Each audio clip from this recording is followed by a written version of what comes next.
बिस्मिल्लाहिर्रहमानिर्रहीम। सामाईन, पिछली वीडियो में मैंने आप अहबाब के सामने दुरूद शरीफ की फजीलत बयान की थी।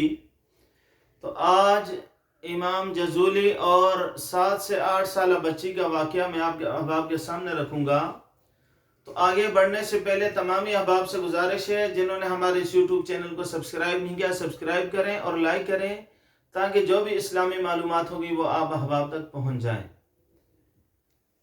मोहम्मद बिन सुलेमान ये इमाम जज़ूली के नाम से मशहूर हैं, बहुत बड़े इमाम हैं।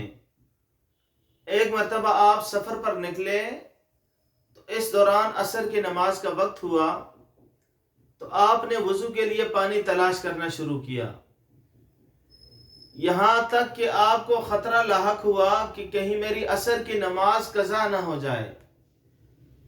चुनाचे आप तेजी से आगे बढ़े और पानी की तलाश आपने शुरू कर दी।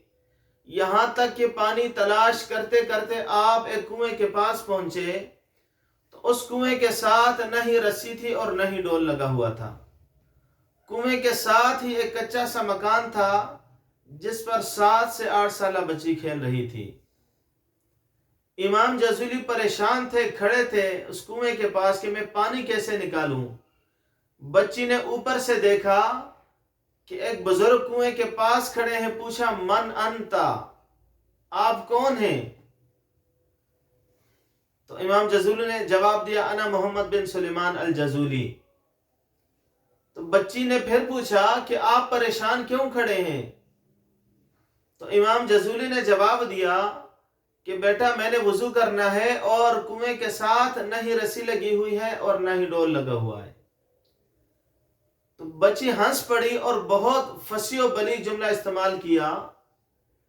फरमाया, बाबा जी, आपके नाम के डंके बगदाद की गली मोहल्लों में बजते हैं, आपकी वलायत के तस्करे गली गली मोहल्लों में होते हैं, हर घर में आपका तस्करा होता है, लेकिन यहां पर हालत यह है कि कुएं से पानी नहीं निकाल सकते। इमाम जज़ूली फिर फरमाने लगे, बेटा, आप मेरी बात समझी नहीं हो। मेरे कहने का मतलब यह है, पानी बहुत गहरा है, कुएं के साथ न ही रस्सी है और न ही डोल है, मैं पानी किस तरह निकाल सकता हूं? मेरा हाथ भी नहीं पहुंच रहा। तो इमाम जज़ूली फरमाते हैं, बच्ची नीचे नहीं उतरी, बच्ची वहां से ही झुकी और उन्होंने अपना थूक मुबारक उस कुएं के अंदर फेंका। वहां से खड़े खड़े झुकी और अपना थूक मुबारक उस कुएं में फेंका। तो इमाम जज़ूली फरमाते हैं, मुझे समझ नहीं आई उस बच्ची का थूक पहले नीचे गिरा है या पानी जोश मारकर पहले ऊपर आया है। मैं नहीं समझ सका कि पहले थूक गिरा था नीचे या पानी जोश मारकर पहले ऊपर आया है। तो बच्ची कहने लगी, बाबा जी, अब वुज़ू कर लो। इमाम जज़ूली फरमाते हैं, मेरे जहन से नमाज का ख्याल भी निकल गया। मैं हैरान हुआ कि 7 से 8 साल बच्ची। तो मैंने उस बच्ची से पूछा, बेटा, आपको ये मकाम और ये मर्तबा कैसे मिला? तो बच्ची फिर मुस्कुराई और कहा कि बाबा जी, आपको ये नहीं पता मकाम और मर्तबे कैसे मिलते हैं? ये कोई पूछने वाली बात है? तो इमाम जज़ूली कहने लगे, बेटा, मैं आपके मुंह से सुनना चाहता हूं। तो बच्ची ने जवाब दिया, वल्लज़ी नफ्सी बियदिही बिकसरति सलाति अला नबी सल्लल्लाहु अलैहि वसल्लम। बाबा जी, मैं उठना बैठना खाना पीना जिस वक्त मैं जो भी नेक अमल करती हूँ, उससे पहले दरूद शरीफ पढ़ती हूँ। यहां तक कि जब मैं अपनी सहेलियों के साथ खेलती हूँ, मैं उस वक्त भी दरूद पढ़ती हूँ। जब मैं सोने लगती हूँ, उस वक्त भी दरूद पढ़ती हूँ। जब मैं जाग जाती हूं, मैं उस वक्त भी अपने नबी पर दरूद पढ़ती हूं।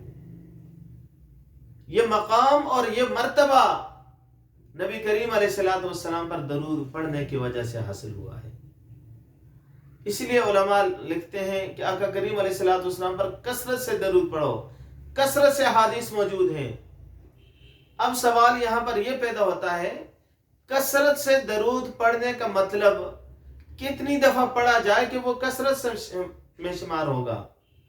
तो शेख अब्दुल हक मुहद्दिस देलवी अलैहि रहमा फरमाते हैं, کم از کم دن میں 313 مرتبہ اگر کوئی شخص درود پڑھتا ہے تو وہ کثرت سے درود میں شمار ہوگا، وہ کثرت میں شمار ہوگا اس کا، کم از کم 313 مرتبہ۔ رب ذوالجلال سے دعا ہے کہ ہمیں بھی نبی کریم علیہ الصلوۃ والسلام پر درود پڑھنے کی توفیق نصیب فرمائے۔